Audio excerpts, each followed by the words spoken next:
In today's video, we will be discussing the revenue cycle in the physician's office. This is going to be part 2. We've already done part 1, which will be linked above. That was on appointment scheduling, pre-registration, and registration. So today is going to be part 2, which is going to be visit and treatment, charge capture, and claim submission. So if you're interested in learning more about the revenue cycle in the physician's office, then please keep watching.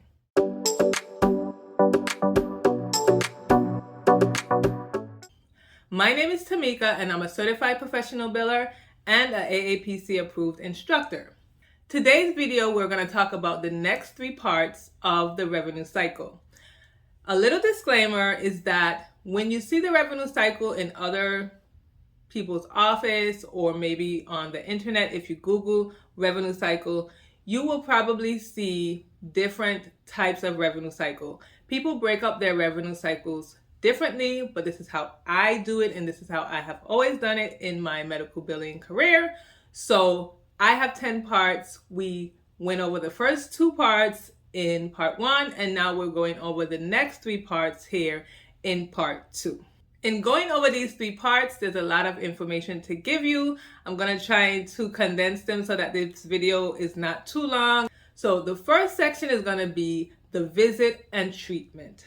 This part is the biggest, I would say, because there's so many ways that you can do it. So depending on the reason for your visit, this will kind of guide how your visit goes. So if you come in and you're coming for, an earache or something, and then the physician evaluates you and he might need to clean out your ears, so that's a procedure. Just depending on what you're coming for, this may go different.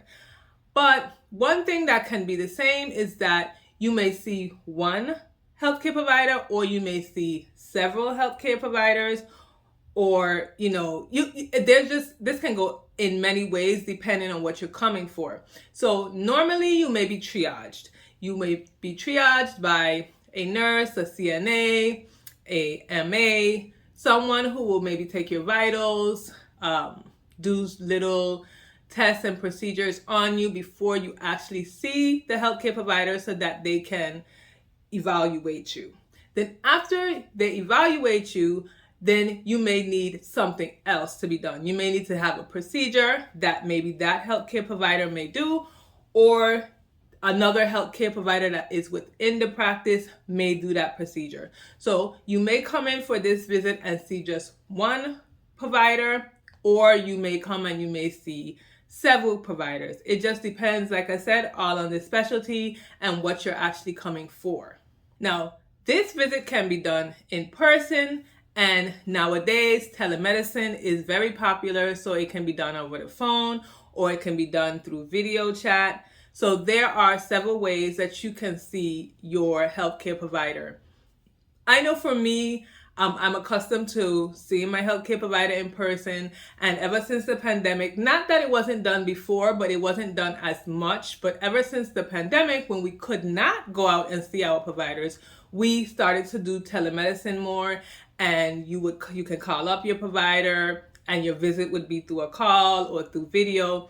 I know for some people it's kind of uncomfortable and they really don't like that, but as time is going on and that's getting more popular, that is how things are starting to go. For me, just a little example, in the office that I worked for many years, patients, if the doctor only saw them for 2 minutes, they were very upset. Why he didn't even touch me? Why is he charging me? So when it came to the patient having to talk to the doctor over the phone or through video chat, they really had to get used to that because, again, they're not in front of the doctor. They don't have that intimacy, and it's not always what they want. Sometimes the younger generation prefers that compared to the older generation, and but it's something that has been done now. So this can be done in person. You can have your visits in person by telemedicine, which is through a video chat or through the phone. And the providers usually document your visit in a chart, whether the chart is a paper chart or an electronic chart. Some people hear me say paper chart and then they say, you're still using paper charts? And I say, yes, we are. Because I do bill for several providers who are still using paper charts, as well as those who use the electronic charts. So wherever they document, they need to make sure that they document what was done. And so that can be a record of your visit. The second part is charge capture. Now, this is where you're going to kind of capture what was done to you on that visit. You may have made an appointment to just have a visit, but after doing the visit, you may have needed a procedure, an injection, something else done. And so at the end of your visit and treatment, this is where the charge is captured. All of those things should be captured in that visit that you had. So it doesn't go off of what was put on the appointment. It goes off of what was actually done in the room or over the phone at the time of the visit. This charge capture can be captured by the computer, by the healthcare provider, or by a coder. So in a lot of small offices, sometimes the doctor is the one who captures the codes. If they have electronic medical records, then the system is the one that captures the codes, even though you may have a coder to do it afterwards just to make sure that the system captured the codes correctly. Because although we have moved on to technology and we have everything is computerized, it still can make errors. I know they try and make it seem like humans make so much errors, which we do, but computers also make errors and they mess up because they're made by humans. So you still have to check that.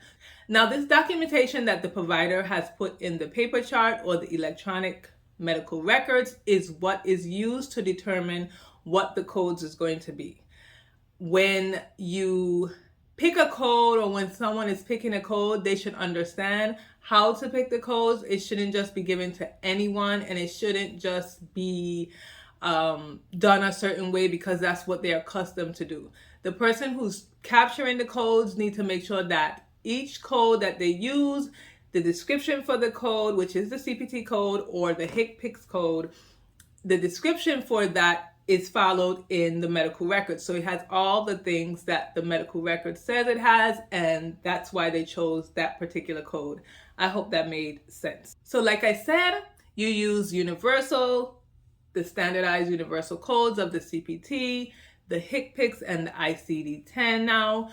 You use those codes to capture what was actually done. This also can be put in automatically, like I said, or you could have circled it on the super bill. If you don't know what the super bill is, I'm going to link that video above, but you can put it on the super bill and maybe it might be manually entered by the front desk. Maybe the person who does the checkout or the check-in may manually put these codes in. But if you have an electronic medical records and a practice management system, then the codes could have probably been put in automatically.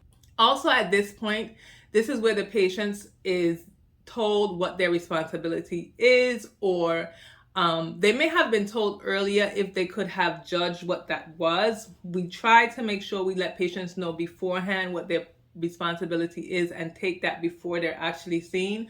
But something may have been done, something extra may have been done, and so we kind of review that before the patient leaves, and there might be more responsibility of the patient that they need to pay, whether it's a copay, a coinsurance, or a part of their deductible.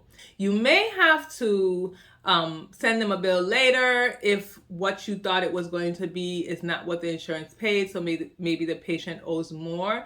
But you try not to do that because you really don't want to send out patient statements too much, and you don't want the patient to feel like you're adding on fees that they weren't aware of in advance. So you try to make sure that you collect the right amount before they leave. I also got a video about determining patient's responsibility, which most of the time we try to get that before they even see the provider. But like I said, it is kind of hard to determine what the patient's responsibility is, especially because of the different types of insurances that we have. And then there is the claim submission. And this is when the patient has a third-party payer or an insurance company that is paying for some of their visit. If the patient is a self-pay patient, we're not going to send a claim out to anyone. The patient would probably have paid already and they should be clear, or if they set up a payment plan or something like that. But if the patient has insurance, then we send out the claim to an insurance company or a third-party payer using the CMS 1500 form or the HCFA 1500 form. If you don't know what that is, I have a video about that too, so I'll link that above. But we send our claims with a CMS or a HCFA 1500 form. This is how most insurance companies or third-party payers want the providers to send in their bill. This is where we take the information that was collected at registration. We take the information from the charge capture and any other information like the MPI of the provider, the locations, the billing information of the provider. This is where we take all of that information, put it on one form, which is the claim form, and send it off to the insurance company or the third-party provider. This can be sent electronically, by paper, by fax, by email. The most efficient is electronically, and that's usually through a clearinghouse. But sometimes if the insurance company doesn't take paper, or if there's a problem or a reason that you want to send it by paper, you can send it by paper through mail, through the fax, through email, like I said. It just depends on the insurance company and how they take it, and how you want to send it off to them. We have to remember, in sending claims, there are timely filing limits, and you want to make sure that you get your claims sent out within those times. Each insurance company has a different timely filing limit. For example, Medicare is 365 days. Other insurances may be 90 days. Other insurances may be 180 days. You, as the person who does the billing, because this is the part where the medical billing would most likely start, they need to know the timely filing for each insurance company so that they make sure they do not miss out on sending the claims. Again, if you are a biller, this is where you come into place. For the most part, some billers are also coders, so they may have started their job during the charge capture. So it just depends on what your duties are and what you're going to do. You might not even be a medical biller that sends out claims. You might be just one that posts payments. So that's a whole nother thing. But this is usually where the job of the medical biller starts. I hope that was concise and helpful for you.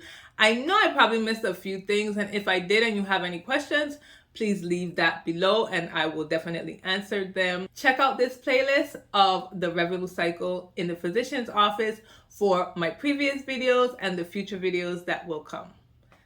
Hope to see you again next week.